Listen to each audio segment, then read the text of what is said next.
慢点，慢点。我是赶紧吃完，下午还得拍小帅呢。老于啊，这个人丁私捐税的案子啊，咱们就别趟这浑水了啊！姐是想清楚了，要什么功名，要什么名声，咱们就老老实实、踏踏实实的，好好当一个纨绔。你就去玩，就去疯，去花钱。你不是喜欢赌博吗？你就告诉我，哪儿的赌坊最大最好？最好的肯定是省城的呀。立马就去省城。哎，副厂，哎，给少爷准备盘缠还有马啊！哎，好嘞，不用了，我不赌了，现在。不赌了？那你干嘛呀？想读书的话，姐给你管够。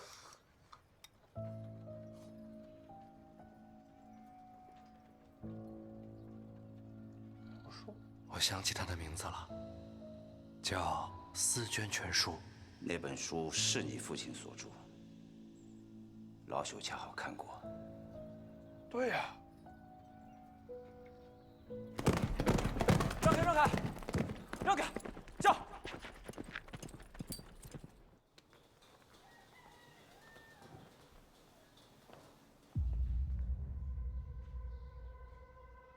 哟，大佬，诸位，您可来了！来一步，大佬，里面请，里面请。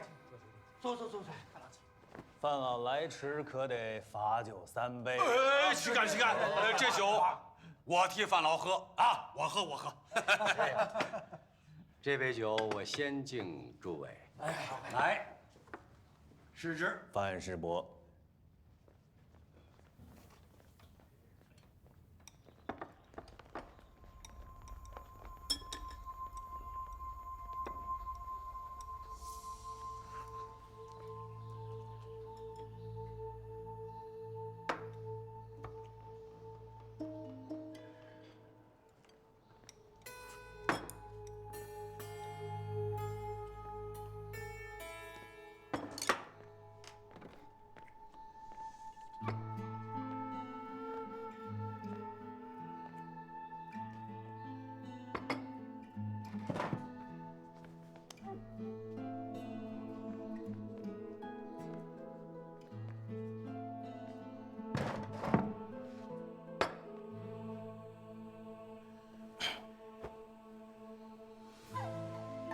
程兄怎么不一起吃啊？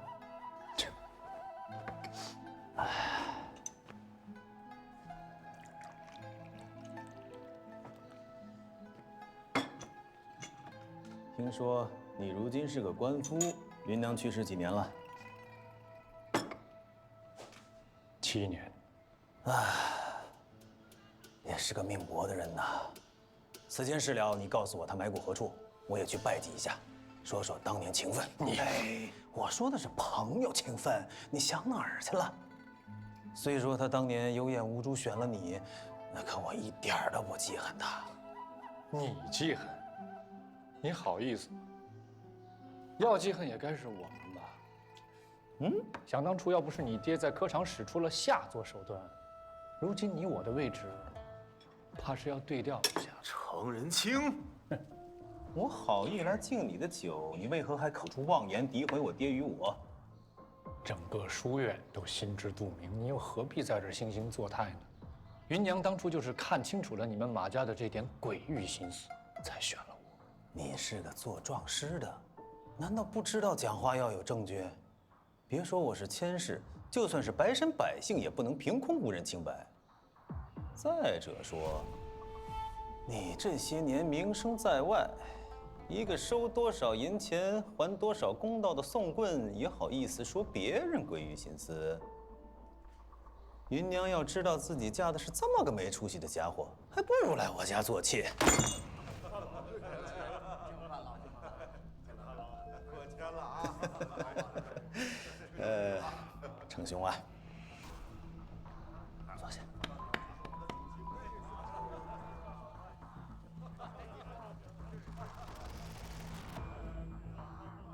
刚才是我言语不当，坐下，坐下。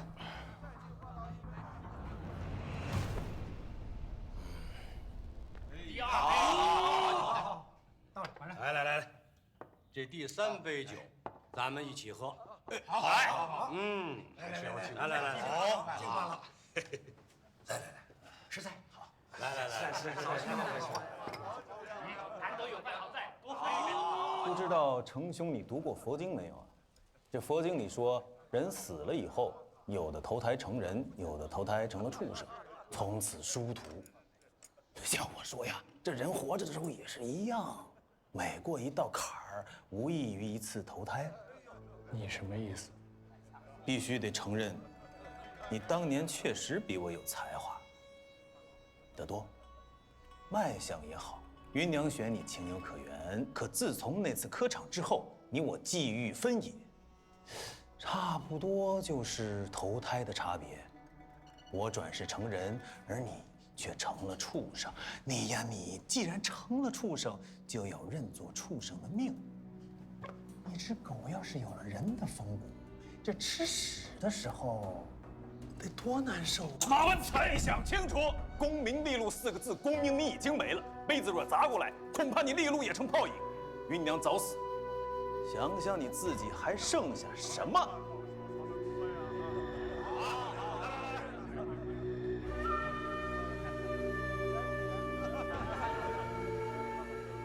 唉，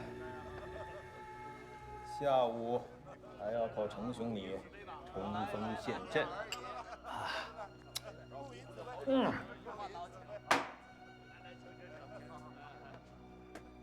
你可要吃饱点啊！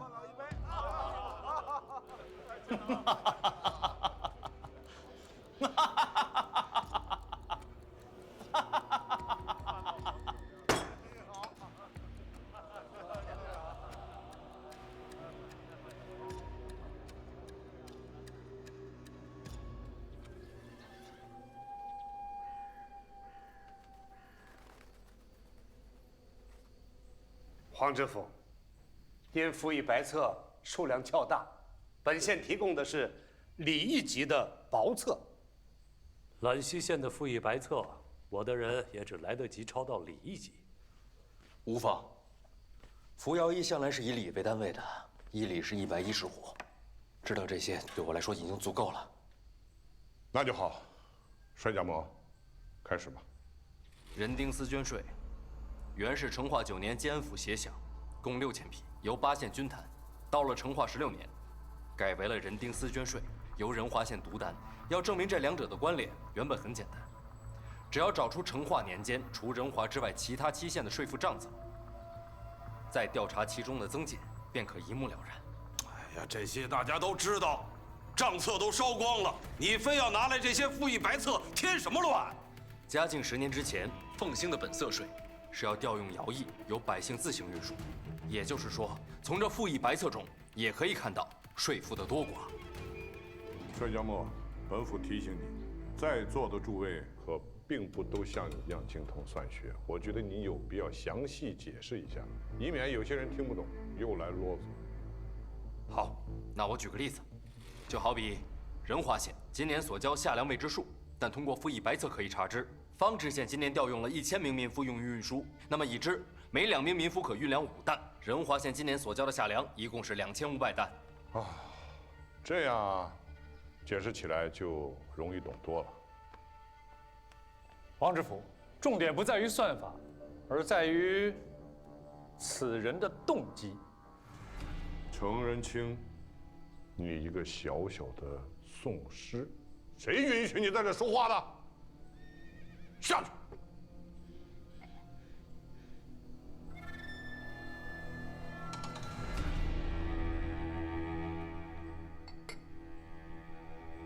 其他人可否还有异议？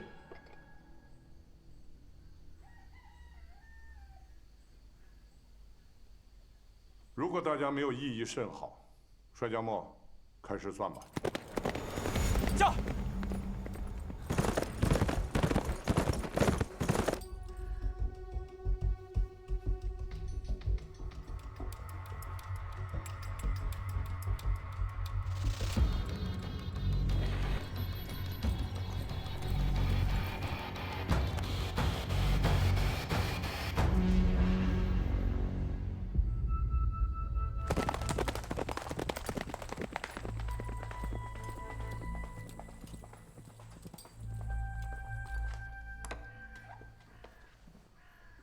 解得了。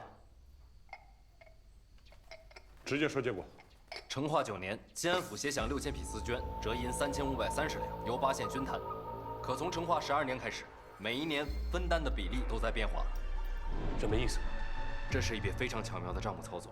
如果一下把所有税赋都转嫁到仁化县头上，那么立刻会引起警觉。他们所采用的手法是逐步增大仁化县的税赋比例，也就是说，每一年仁化县多交一点，其余7县少交一点，不显山不露水。整整4年过去，仁化县平白多出了3530两的税赋，科目也换成了人丁丝绢。哦，明白了。好了，辛苦了，帅家木，你先一旁歇息吧。这个手法真是高明啊，真是温水煮青蛙呀！难怪呀，仁华平白啊多交了这笔赋税，还丝毫没有察觉。原来这都是4年间一点一点提上来的呀！你说百姓只知道朝廷在增税，朝廷增税，那也是天经地义的事。哎呀，好啊，既然人丁丝绢是篡改而成，那我们就应该正本清源，回归均平。刘玄，我觉得此事不宜操之过急，毕竟是100多年前的事儿了。现在时移世易，况且现在的建安8县和当年的建安8县可情况大不一样了，户口人数有所增加，而且开垦的田地数目也变化很大。如果再按以前那样均摊，好像有点不公啊。黄知府，这事儿简单，我也有成算。晋安府8县，不妨重新测一下田地，按照新统计的田亩数量，制定分摊比例。太好了，还是刘玄案显得周到。这个提议甚好。那本府现在就宣布。等一下，程仁清，你又要干什么？黄知府，刘玄案，毛知县，你们可知道帅家墨为何要提起这一桩100年旧事呢？你不就是又想说帅家墨的父亲曾经因为此事蒙冤，帅家墨是挟私报复吗？这等毫无关联的诬陷还要说几遍啊？可是确有此事啊！当时帅敦成就是为了这个罪名受罚的，畏罪自焚而死的。宋通判，这又何妨？这账册可都是真的呀。这诸位都是牧守一方的官员，应该知道这种事儿的关键，它不在公正，而在示范。倘若帅家墨因为父母之仇，搅得晋安府1府8县不得安宁的话，而且他也没有受到任何惩罚，那会树立怎样的一个榜样呢？此先例一开，倘若其他小民纷纷效仿，那府县衙门还有精力干点别的吗？一派胡言！今天仁华可以说人丁丝绢税不公，要求彻查；那明天揽溪也可以说赋税不均，再查一遍。那还有同阳、武江、万城呢？试问晋安府哪个县的赋税是完全公正的？个个都要求纠正，哪里还有其他精力干别的呢？试问诸位，你们真的愿意为了100年之前的一笔旧账，为了这个算带字的私心，不惜牺牲晋安府的整个安定局面吗？程仁清，你这是在威胁黄知府喽？在下不敢，我只是想提醒诸位，常理人情、正气、公心，常理排在第1位，而公心只排第4。程仁清，你屡屡在这巧言令色，来啊，把他给我插出去！且慢，黄知府。本官有句话，不知当讲不当讲。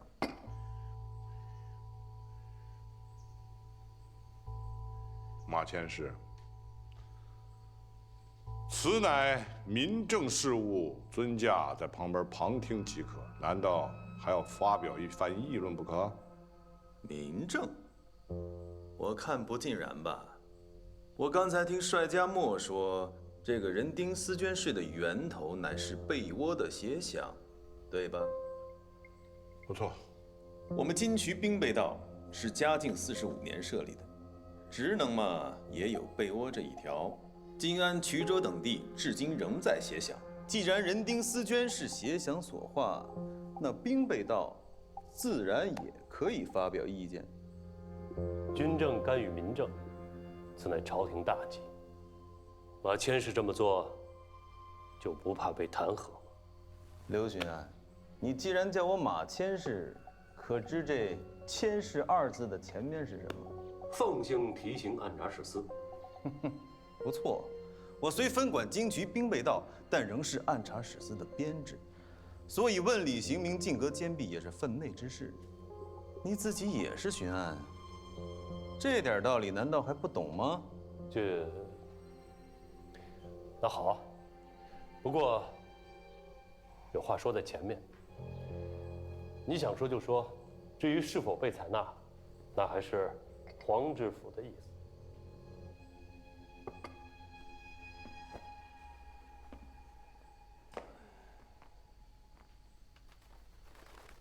本官听了这么久的合议，忽然想起一件往事。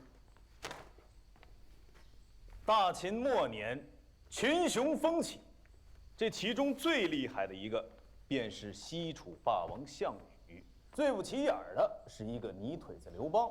项羽在巨鹿破釜沉舟，大败秦将章邯，而刘邦呢，则趁着这个机会，偷袭关中，一举占领了咸阳。刘邦一个泥腿子，手下也尽是些沛县的流氓混混。他们哪见过咸阳那么华丽的大城啊？于是他们尽情地享受荣华富贵。这其中只有一个人是例外，这个人便是萧何。萧何没去抢金银珠宝，也没去抢绫罗绸缎，他到了咸阳的第一件事，就是去了咸阳的价格库，把里面所有的账册、税簿、户籍文书都搜集起来。这些文书记载着大秦36郡的衣食3项数目，壮丁、牲畜、田地、仓储等。鸿门宴之后，刘邦被迫去了汉中，所有值钱的东西都没带走，只带了这些文书。全靠这些文书，刘邦才知道天下之虚实，民力之多寡，才能在楚汉争霸时做到运筹帷幄，决胜千里。是以天下大定，汉高祖推萧何为首功。马千世，我们坐在这儿，可不是要听你说书的。我想说的是，为政者欲要有一番作为，必先掌握庶民。如今朝廷正要刷新政治，金安若能够重定税目，清账田亩，可谓上应天时，下顺民意，先天下之忧而忧。我兵备道自然鼎力支持。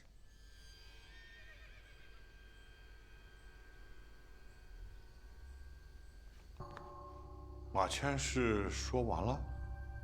说完了，两位，但凡有用得着我兵备道的地方，尽管开口，不吝惜。即便如此，一旦上报朝廷，以阁下的身份，也不能拒贤联署。只要对朝廷好，对地方好，我又怎么会来抢这份功劳呢？不过，我丑话说在前头，倘若两位做的有什么不妥，无益于国计，本官弹劾起来也绝不手软。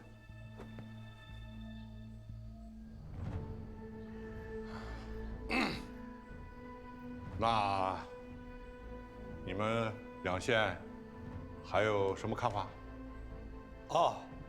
为民扶植，责无旁贷。濠知县，你呢？既然大家都认同，那揽溪县也认。很好，那本府宣布，3日之后，金安8县重新丈量田亩，为恢复人丁思捐旧制做准备。各县县令护防蓄力，提前安排好。黄知府，这个宋师怎么处理啊？马千世有什么想法？这个人从一开始便在搬弄是非，什么常理人情、正气公信，不过是赚银子的借口罢了。适才大家都听到了，帅家墨明明已经证明了人丁思捐税的不公，他还挖人阴私，攻讦旧事，甚至还拿金安府的稳定来做威胁。金安府的风气，怕就是这种人给弄坏的。爸，千事虽然急事，我也觉得此人有问题。毛主席，这程仁清可是你们的刑名师爷？当然不是了，不过就是个讼师啊，仗着点小聪明而已。那我明白了。本府现在宣布，程仁清妖言惑众，履行诉讼，拖出去，杖10板，逐出县学，拘回兰溪反省。此后不再以讼师身份进入府衙、县衙。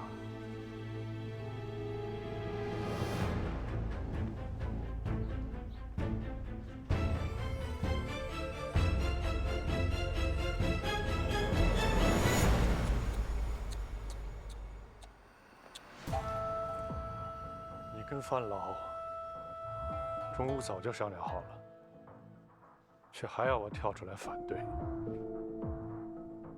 你当年在书院慷慨陈词的模样，我可是很久都没看到了，真是怀念呐。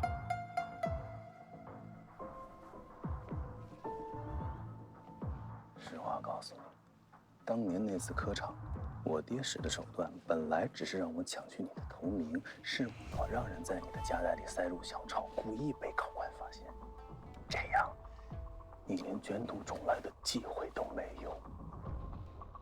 践踏一个你讨厌的人，就得践踏到底。云长九泉有知，看到他选的男人如此窝囊，应该也不会瞑目了吧？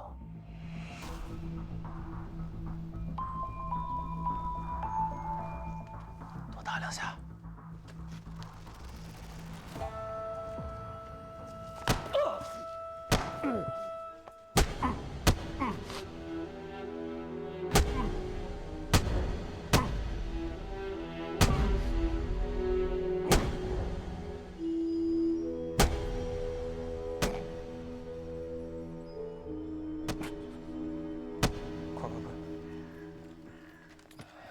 程远，慢点，慢点。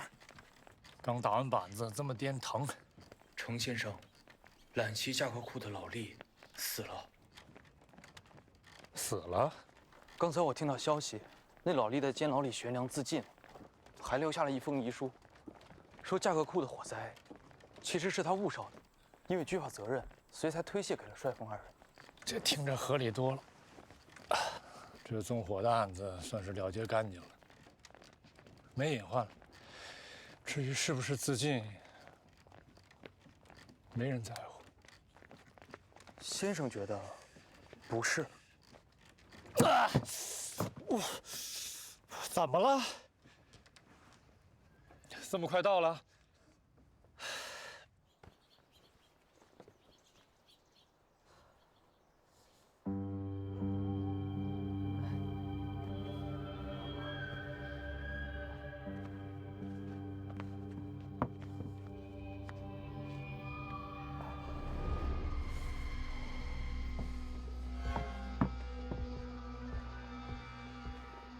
范老，有负所托，惭愧。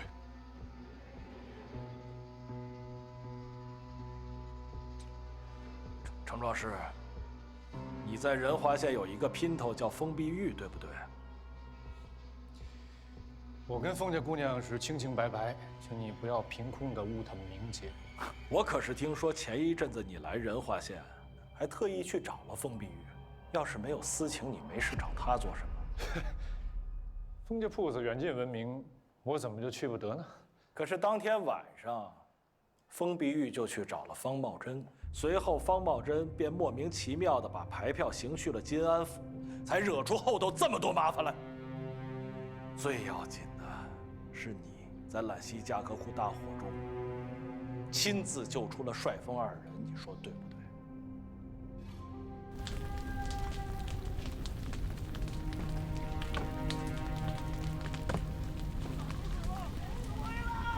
快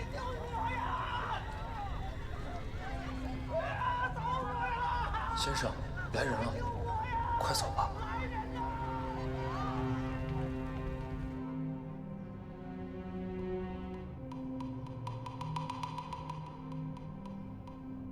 你是个聪明人，聪明人常犯的一个毛病就是总觉得自己是最聪明的。一个人如果逾越了本分，是要遭天谴。常理人情，正气攻心，这是你最爱说的。常理大过人情，人情大过正气攻心。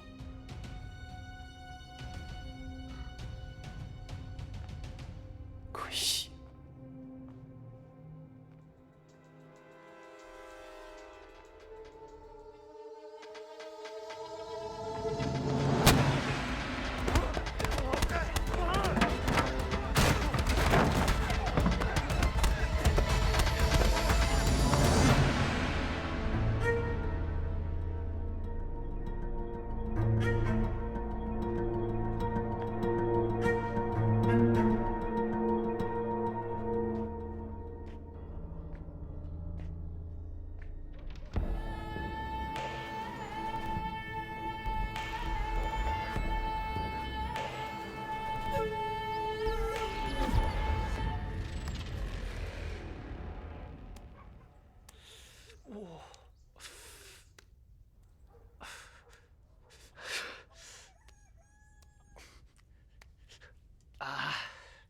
别说话。这几天你在这儿帮我擦着药膏，好多了。这药膏是碧玉姐的，手法也是她用来腌火腿的，好用的很。原来是风姑娘的药膏。沙占梦，我就说你是给父母报仇，你还不承认。那么大个3530，就在那儿画在墙上。哼！人丁四捐税，出了错，没有仇。之前我在公堂之上那么对你，干嘛把我救回来啊？因为你说的好多都是不对的，我要跟你说明白。呆子，真是个呆子。说实话啊，我一直以为这世上所有的人吧，都会遵循常理人情、正气攻心这套道理，但偏偏在你身上吧，这道理不奏效。不明白。鸡同鸭讲，咱们两个根本就不在一境界里边。不过现在啊，也只有你这呆子了，肯理我这落魄之人。我说轻，轻点儿。上！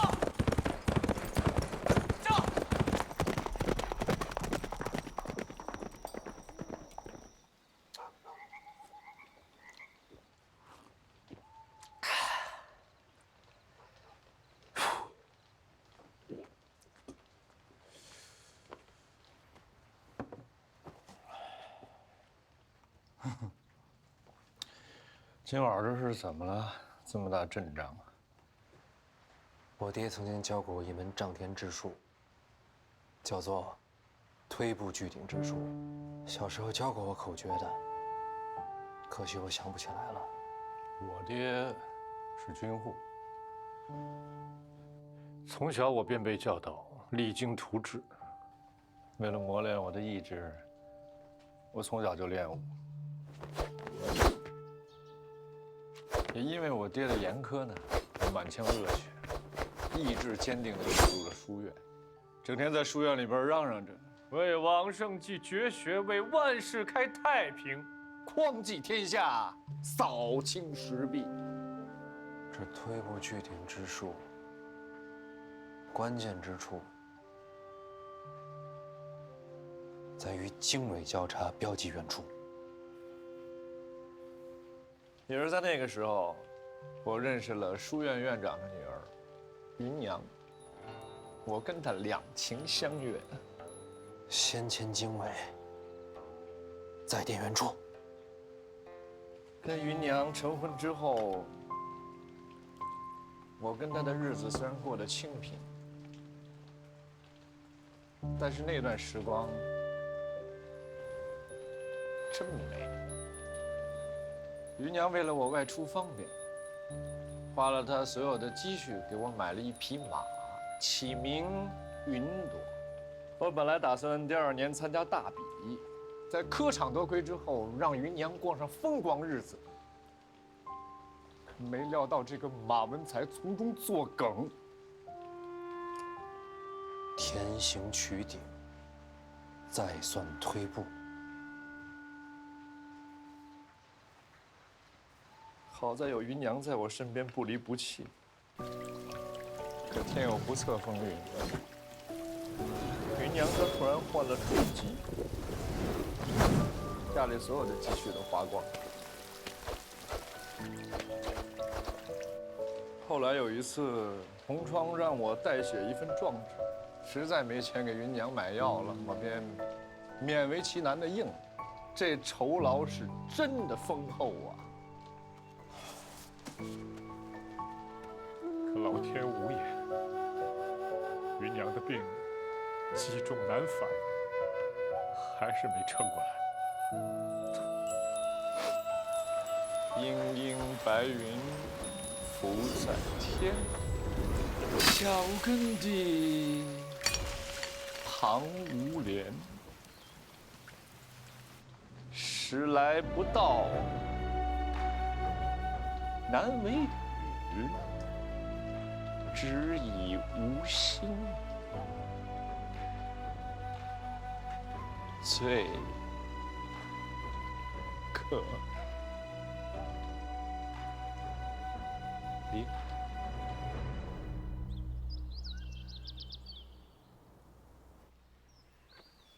这红川溪稍作分水，至少还能开辟出几百亩良田。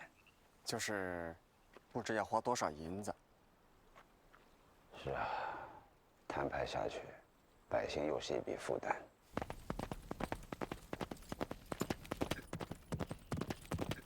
叫！任主播，任主播，下来，是我。让他过来。任主播，我可算找到你了。我在忙公务，有什么事儿回县衙再说。不是，请你告诉我思源全书的事儿。你先去忙吧。是。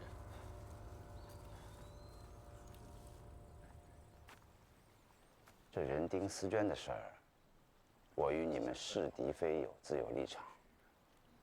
你若真是想为他好，就劝他赶紧把这事儿忘了。任主播，你告诉我，人生在世最重要的是什么？功名利禄，那都是身外之物，活得开心才是最重要的呀。那可是，如果一个人连爹娘都忘了，你告诉我他怎么活得开心啊？任主播，你可能不知道，老师他每天不停地解题，不停地计算，他就是为了回忆起自己的爹娘啊。他真是这么说的？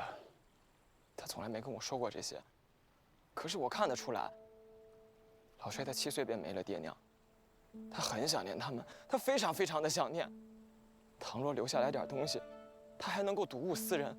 可是那一场大火把什么都烧没了，你让他如何想起？他只能通过不停的计算，才能够回忆起那么点片段。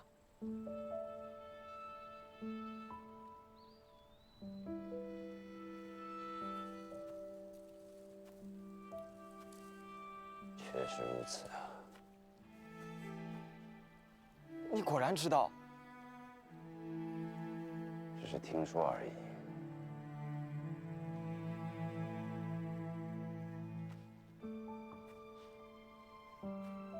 凤宝玉啊，你对这个帅家墨，倒还真是尽心竭力呀。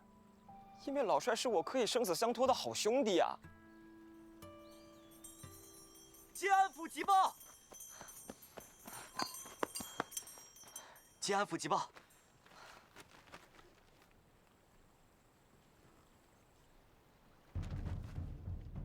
果然如此，好算计。这一回，整个靖安怕是要大乱了。靖安府令，有鉴于本府人丁思娟税目屡期争议，为均平基，于即日起，晋安下辖8县通行清账田亩，重定地数。诸县属官吏役民等，需务尽慎行，细检谨算，不得有延误。错谬之情，必其功于一役。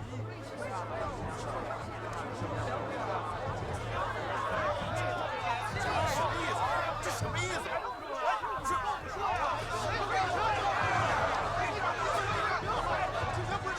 现在又凉了。遮住我眼睛，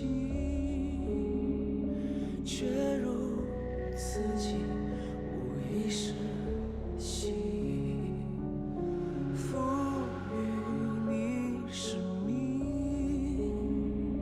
是非纠缠，总能寻踪影。谁能看得清万物的缘生，堕入黑白裂缝，漠视乱世纷争，也会指引用偏颇的真理，凝视野兽瞳孔，撕裂我的痛，束手变苍穹。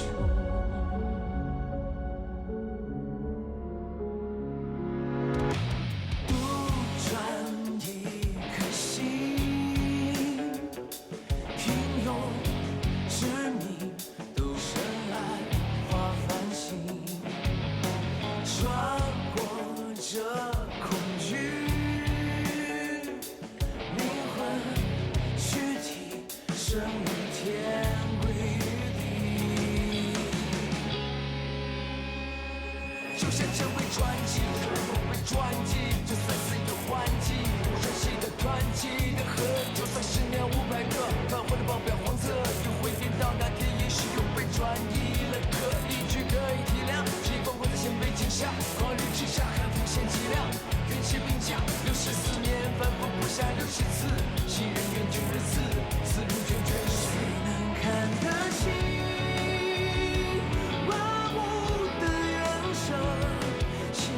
千声不语，幻化日月长空，也会指引用偏颇的真理，凝视野兽瞳孔，撕裂我的痛，束手变苍穹，为世界重生。